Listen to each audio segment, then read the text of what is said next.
bahwa ketika orang tua kita terbujur kaku, sudah dikafani, sudah tidak ada nyawa di badannya. Bukan rumus kimia, bukan rumus fisika, bukan rumus matematika, apalagi majas dan metafora dalam pelajaran bahasa Indonesia yang bisa menghantarkan pahala untuk orang tua itu. Tidak mungkin kita duduk di samping jenazah orang tua kita baca puisi, atau kita membacakan rumus-rumus. Tidak mungkin.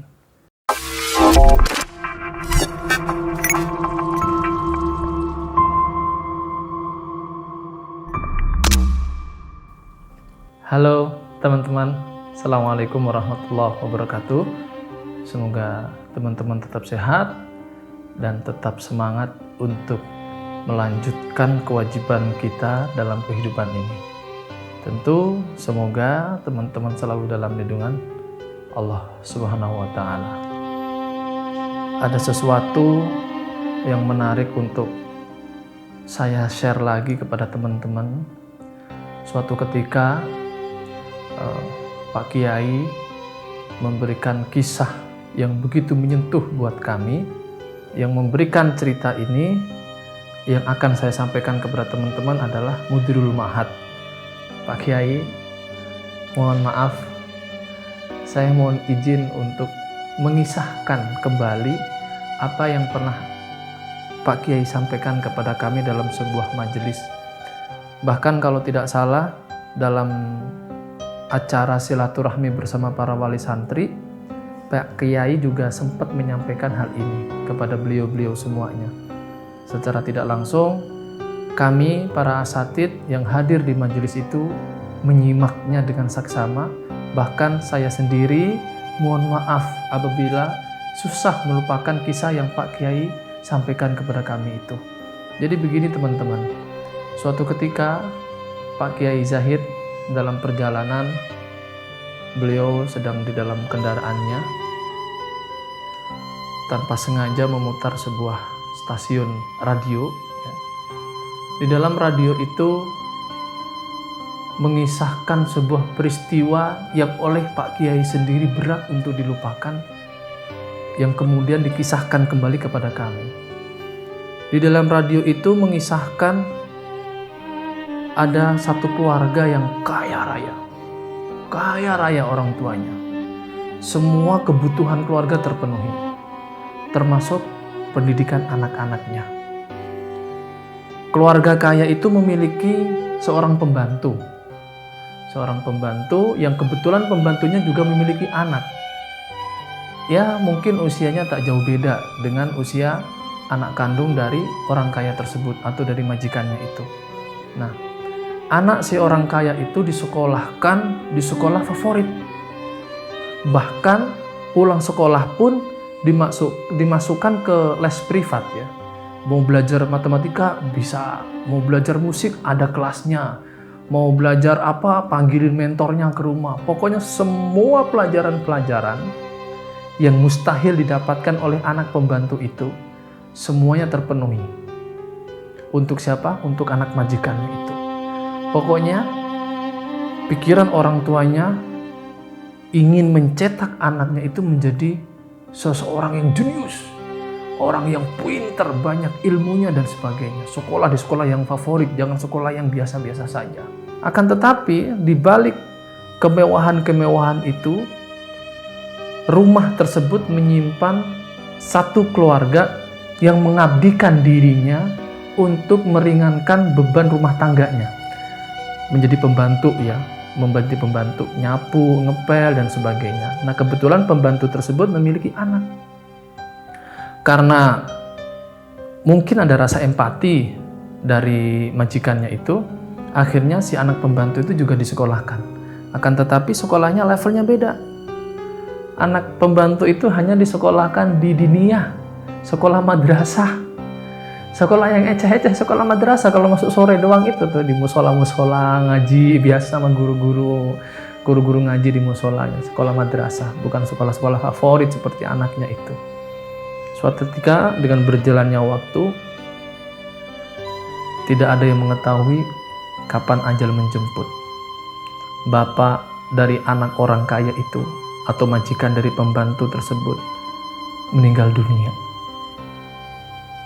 Apa yang terjadi? Anak dari orang kaya itu hanya bisa meratapi bapaknya yang terbujur kaku. Dia hanya bisa menangis di pojok ruangan. Sedangkan anak pembantu yang tanpa diminta duduk sila di samping jenazah bapak yang kaya itu, di samping jenazah majikannya, membacakan Yasin dan tahlil, membacakan doa-doa kalimat thayyibah untuk almarhum. Anak kandung dari majikan itu hanya bisa menangis di pojokan ruangan, tidak bisa memberikan atau membacakan Al-Quran untuk orang tuanya, tidak bisa memanjatkan doa untuk orang tuanya yang sudah meninggal. Kisah ini menarik untuk jadikan renungan bagi kita semua, khususnya teman-teman yang sudah memiliki anak dan teman-teman yang memiliki murid-murid di sekolah, entah dosen, entah teman-teman guru dimanapun Anda yang menyaksikan ini. Perlu kiranya kita menyisihkan waktu untuk membangun jiwa religiusitas kepada anak-anak kita, kepada anak didik kita. Bahwa ketika orang tua kita terbujur kaku, sudah dikafani, sudah tidak ada nyawa di badannya. Bukan rumus kimia, bukan rumus fisika, bukan rumus matematika, apalagi majas dan metafora dalam pelajaran bahasa Indonesia yang bisa menghantarkan pahala untuk orang tua itu. Tidak mungkin kita duduk di samping jenazah orang tua kita baca puisi, atau kita membacakan rumus-rumus, tidak mungkin.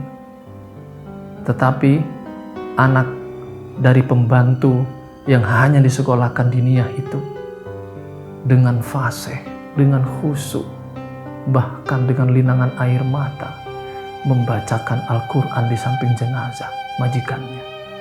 Anak kandungnya tidak bisa mengaji dan tidak bisa mendoakan. Semoga kisah ini mampu membangun hati kita bahwa gemerlap dunia ini banyak yang membuat kita lupa. Gemerlap dunia ini terlalu indah untuk kita pandang, sehingga kita melupakan hakikat keindahan itu sendiri. Tidak salah anak-anak kita ajarkan matematika, fisika, kimia, biologi, apalagi itu, bahasa Indonesia, geografi, dan pelajaran-pelajaran lainnya. Enggak salah. Karena pada hakikatnya dengan pelajaran itu, kalau kita di jalan yang benar, kalau kita menyampaikannya dengan yang benar, itu akan menjadi jembatan untuk sampai kepada hakikat. Bahwa tak ada yang lebih agung dalam penciptaan ini, tak ada yang lebih mulia dalam kehidupan ini, kecuali siapa? Tuhan yang maha segala-galanya, yaitu Allah Subhanahu wa Ta'ala. Maka di sela-sela kita mengajar, di sela-sela kita mendidik, di sela-sela kita memberikan bimbingan kepada anak-anak kita, jangan lupa selipkan nilai-nilai religiusitas kepada mereka. Supaya apa? Supaya mereka tidak lupa dengan akarnya. Untuk apa pohon tinggi menjulang kalau tidak ada akarnya? Pada masanya pohon itu pun akan ambruk karena kering dan diterpa angin. Tapi kalau akarnya kuat, maka pohon itu akan menciptakan ranting yang begitu rimbun dan membuat teduh siapapun yang duduk di bawahnya. Semoga anak-anak kita adalah ranting-ranting itu, pohon-pohon itu, akar-akar itu yang memberikan kesejukan kepada kita nanti. Terima kasih teman-teman. Jangan lupa sisihkan waktu untuk mengaji, untuk ibadah, lebih-lebih mendoakan orang tua kita. Terima kasih, semoga bermanfaat. Assalamualaikum warahmatullahi wabarakatuh.